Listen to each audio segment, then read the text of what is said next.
اگلا سوال ہے علی بھائی، قرآن و سنت کے مطالعے سے تو ہمیں تین طرح کی ذی شعور مخلوقات کا پتہ چلتا ہے: انسان، فرشتے اور جنات۔ کیا ان تین مخلوقات کے سوا بھی کوئی اور مخلوقات موجود ہیں، مثلا ایلینز وغیرہ؟ اگر ہاں تو اس کی دلیل کیا ہے؟ ایلین یعنی خلائی مخلوق؟ ہاں جی۔ اچھا، پاکستان میں خلائی مخلوق کا اور مطلب ہے اور اس سوال میں خلائی مخلوق کا اور مطلب ہے۔ ایلینز کا اس طریقے سے ذکر تو قرآن و حدیث میں کہیں نہیں آیا جی۔ قرآن و سنت میں تین طرح کی مخلوقات کا ذکر ہے، سورۃ الحجر میں، سورہ الرحمن کے اندر، اور کئی صورتوں میں جنوں اور انسانوں کا ذکر ہے۔ بلکہ سورہ رحمان میں تو 31 ٹائمز اللہ تعالیٰ نے ان دونوں گروہوں کو ایڈریس کیا ہے، فَبِأَيِّ آلَاءِ رَبِّكُمَا تُكَذِّبَانِ، اے دو بھاری گروہ ہو، تم اپنے رب کی کس کس نعمت کو جھٹلاؤ گے اور کس کس قدرت کی نشانی کو جھٹلاؤ گے؟ کیونکہ دوزخ کی آیات میں آپ نعمت کا ترجمہ تو نہیں کریں گے نا، آلہ ویسے بھی کہتے ہیں قدرت کی نشانی۔ اس میں بھی آتا ہے نا، خلق الانسان من صلصال کالفخار، ہم نے انسانوں کو پیدا کیا کھنکھناتی ہوئی خشک مٹی سے، وخلق الجان من مارج من نار، اور جنوں کو پیدا کیا ہے آگ کی لپٹ سے، اور آگ میں بھی فلیم کے جو اوپر والا ان سین فلیم ہوتا ہے۔ آپ اگر آگ روشن کریں نا، ایک موم بتی بھی جلائیں، ایک فلیم آپ کو یلو کلر کا نظر آ رہا ہے، ایک اس کے اوپر بھی ہلکا سا آپ کو یوں ہلتا ہوا ٹرانسپیرنٹ آر پار جس کے نظر آتا ہے، اس فلیم سے جن پیدا ہوئے ہیں، اس لیے جنات آپ کو نظر بھی نہیں آتے۔ اور سورۃ الحجر میں آیا کہ جنوں کو ہم نے انسانوں سے بھی پہلے پیدا کیا تھا۔ اور مسلم شریف میں حدیث ہے کہ اللہ تعالیٰ نے انسانوں کو مٹی سے، جنات کو آگ سے، اور فرشتوں کو نور سے پیدا کیا۔ تو یہ تین ذی شعور مخلوقات کا ذکر آتا ہے جن میں عقل ہے، جو اپنی مرضی سے کام کرتی ہیں۔ ان میں فرشتوں کی ایکسیپشن ہے کہ مرضی سے صرف وہی کام کرتی ہیں جو اللہ ان کو دیتا ہے، دوسرا نہیں۔ لیکن جن اور انسانوں کے پاس اختیار ہے، چاہے تو برائی کا راستہ اختیار کریں، خواہ وہ اچھائی کا راستہ اختیار کریں، وہ اللہ نے ان کو اختیار دیا ہوا ہے۔ پکڑ آخرت میں ہوگی پھر۔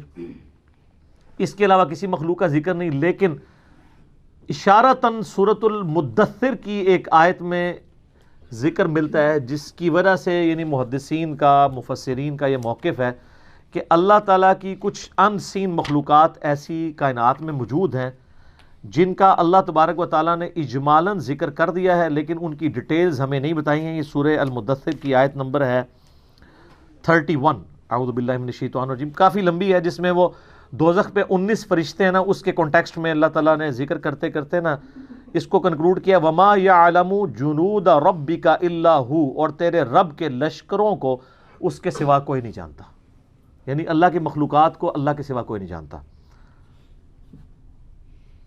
تو کئی ایک مخلوقات ہیں، آپ وہ حدیث نہیں آپ کو یاد بخاری مسلم کی کہ وہ جو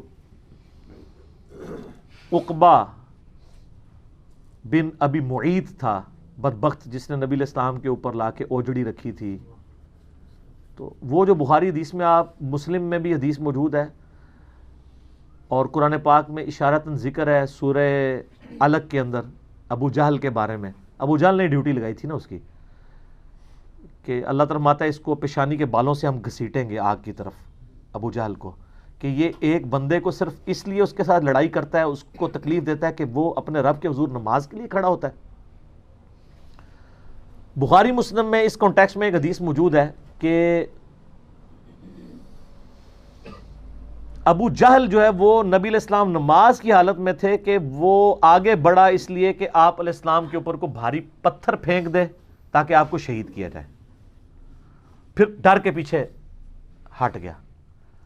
تو بعد میں لوگوں نے پوچھا کیا ہوا، تو اس نے کہا کہ میرے اور نبی علیہ السلام کے درمیان ایک بہت بڑی کھائی حائل میں نے دیکھی، اور ایک میں نے پروں والی بڑی عجیب و غریب شکل کی مخلوق دیکھی، اور مجھے لگتا تھا میں ایک قدم آگے بڑھا تو یہ میرے تکہ بوٹی کر دے گی۔ یہ حدیث بخاری میں بھی ہے، مسلم میں بھی۔ اب وہ مخلوق کیا تھی؟ اللہ کی مخلوقات ہے۔ دوزخ کے اندر اللہ تعالیٰ نے جو انسانوں کے اوپر مخلوقات مسلط کرنی ہے، وہ سمجھانے کے لیے نا کہ وہ اللہ تعالیٰ فرماتا ہے کہ وہ اونٹ زرد اونٹوں کی مانند جو ہے وہ شعلے ہوں گے۔ پھر اژدہا کا ذکر موجود ہے، سانپوں کا ذکر موجود ہے بخاری مسلم کے اندر۔ وہ اللہ کو پتہ ہے کون کون سی مخلوقات، وہ یہ والے سانپ تو نہیں ہے، یہ سانپ تو آگ میں مر جائیں، وہ کون سے سانپ ہیں؟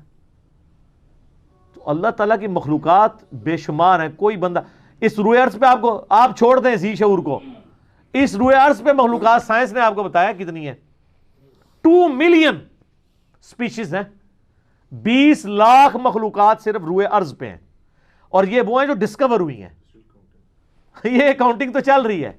تو یہ آیت آپ کو سمجھ آئے گی تیرے رب کے لشکروں کو اس کے سوا کوئی نہیں جانتا. باقی جو فلموں میں اور کہانیوں میں اور افسانوں میں ایلین مخلوق کا ذکر کرتے ہیں، جی ادھر آئی، یہ کر گئی، وہ کر گئی، تو یہ تو ہالی ووڈ کی فلموں میں ہے. جب تک فزیکلی کوئی چیز سامنے نہیں آتی کوئی پروڈیوس نہیں کرتا. اور سر یہ کہانیاں آپ لوگ بھی کروا رہے ہوتے ہیں. خانہ کعبے میں ایک فرشتہ دیکھا گیا، وہ ایک کو روشنی سی نظر آتی ہے، تو وہ تو سر ہمارے سی سی ٹی وی کیمرے میں آپ کو چھوٹے چھوٹے وہ فرشتے نظر آ رہے ہیں. رات کے وقت اس ملک میں جو پولوشن ہے وہ اڑتی بھی جب آپ کو نظر آتی ہے، چونکہ یہ ایچ ڈی کیمرے لگے ہوئے ہیں نا، تو نائٹ ویژن کیمرے، تو آپ کو ذرات اتنے اڑتے ہوئے نظر آئیں گے. تو وہ مجھے جب بھائی پوچھتے ہیں کیا میں نے کہا فرشتے جو نا، یعنی انڈیا پاکستان بنگلہ دیش فرشتے نے، سائنس دی زبان فرشتے کوئی نہیں نے، یہ تو انہوں کہانی کرائے گی. فرشتے تو اپنی جگہ ایک مخلوقات ہیں، لیکن فرشتے جو ہیں وہ ایسی مخلوق ہیں کہ اللہ تبارک و تعالیٰ نے اس فزیکل ورلڈ سے ان کو ایک الگ مخلوق کے طور پہ رکھا ہوا ہے. اس فزیکل ورلڈ کی مخلوق نہیں ہے، اس لیے آپ کبھی دیکھ نہیں سکتے فرشتوں کو جب تک کہ وہ اس فزیکل ورلڈ کے جو قوانین ہیں ان کے مطابق انسانی شکل میں نہ آ جائے. جیسا کہ حدیث جبریل ہے، مسلم میں تو ڈیٹیل ہے، بخاری میں بھی ہے، جیسے جبریل علیہ السلام انسانی شکل میں آئے، سفید کپڑوں میں، کالے ان کے یعنی بال تھے، اور ایسے تھے کہ ان کے کپڑے کے لگتا تھا کہ کوئی سفر کے آثار بھی نہیں ہے، اور بندہ بھی کوئی آؤٹ اسٹیشن تھا. وہ جبریل علیہ السلام تھے، نبی علیہ السلام سے 1 to 1 سوال کر کے چلے گئے، گھٹنے سے گھٹنے ملا کے. تو اس طرح ہو سکتا ہے کہ فرشتہ انسانی شکل میں آ جائے. باقی یہ جو لوگ دعوے کرتے ہیں نا جی فلاں کو خضر مل گئے، فلاں کو فلاں بزرگ مل گئے، فلاں کو فلاں یہ ہو گیا، تو ساری کہانیاں ہیں سر. یہ تو کہانیاں اتنی ہیں، اور مجھے دکھ ہوتا ہے اس وقت جب ہمارے مذہبی طبقے کی طرف سے یہ چیزیں کہانیاں آتی ہیں. میں آپ کو پتا ہے سبز پگڑی والی جماعت کے ساتھ بھی رہا، میں رائے وینڈ والی جماعت کے ساتھ بھی رہا، اور جماعتوں کے ساتھ بھی، جدھر بھی میں گیا ہوں نا اس طرح کی کہانیاں مجھے ملی ہیں. میں حرم مکہ میں بیٹھا ہوا تھا، تو ایک تبلیغی جماعت کے بھائی تقریباً آدھا گھنٹہ میں نے دیکھا وہ یوں دعا کرتے رہے، اور آدھا گھنٹہ دعا کرنا بڑا کنوکشن والا ایمان والا بندہ ہی کر سکتا ہے. ابھی جمعے میں کافی ٹائم تھا، سلام پھیرا، تعارف ہوا، انڈیا کے تھے، تو کرتے کرتے تو وہ کہنے لگے یہ بھی جو ہمارا بنگلہ دیش والا اجتماع تھا نا، اس میں صحابہ کرام سمیت نبی علیہ السلام تشریف لائے تھے، لوگوں نے دیکھا ہے. یہ عام ہے، اس کو کہتے ہیں کارگزاری. کیوں سر؟ آپ تو خود جماعت میں ہے نا. یہ جماعت کے وہ رکن ہیں جو باغی نہیں ہے، بابی نہیں ہے، بس مانتے ہیں کہ یار یہ کہانی ہے، کرتے ہیں یہ لوگ.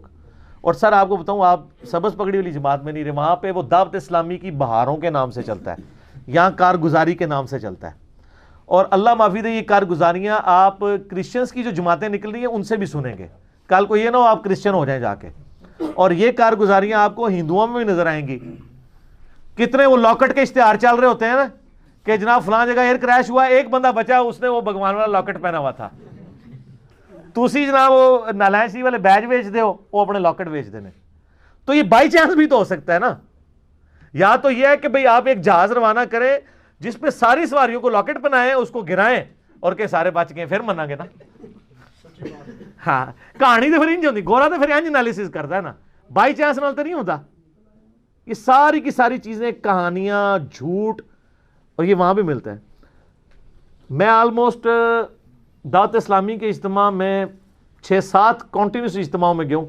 آلموسٹ ہر اجتماع کے بعد آتے تھے ایک اسلامی بھائی کا بیان ہے، نبی علیہ السلام خواب میں فرمایا جتنے لوگ اجتماع میں ہیں تمام کی مغفرت ہو گئی ہے. خوابوں کے اوپر سارے کام چل رہے ہیں.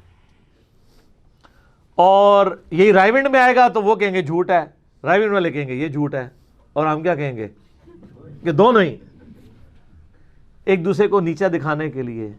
او جی پنجے جو خون نکل آیا،